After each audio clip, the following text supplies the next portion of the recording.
So the attack from Canada, they're defeated at the Battle of Lake Champlain. So that ends that attack. Then they are successful attacking Washington. Does everybody remember what happens? What did the British do to Washington, folks? Burned it. They burned it. Why is the White House called the White House?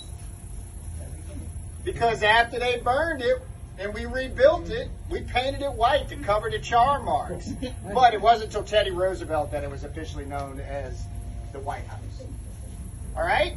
But then they have a little success at Washington, but then they go for the big prize of Baltimore, and the Star-Spangled Banner is written because they get their butt kicked at Fort McHenry. All right, last chance. Now, there's a treaty meeting happening in Belgium, okay? And the British and the American emissaries are meeting to end this war. They still have the plan to capture New Orleans to get themselves in the best negotiating terms. So if they take our major port in the south and close the river, they feel they can get better terms. Now you will hear they may have kept New Orleans if they had succeeded. We don't know that.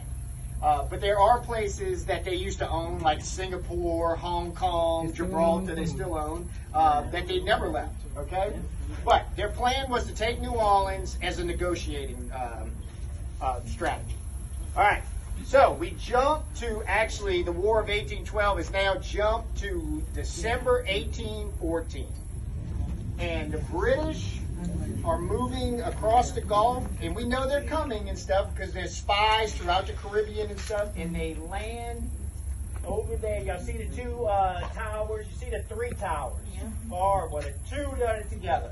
They land over there around a place called Bayou Bienville, and they march inland to a guy named Villeroy's plantation. And it totally surprised. Now, Jackson and his little army and that have already appeared in New Orleans, but they're not sure where the British are going to land. And the British land on Lake Bourne and Bayou Bienvenue, and they march inland, and they end up at a place called Villeroy Plantation. Villeroy's sons are eating some dinner, and they literally look out the window and see red coats. Thousands of them.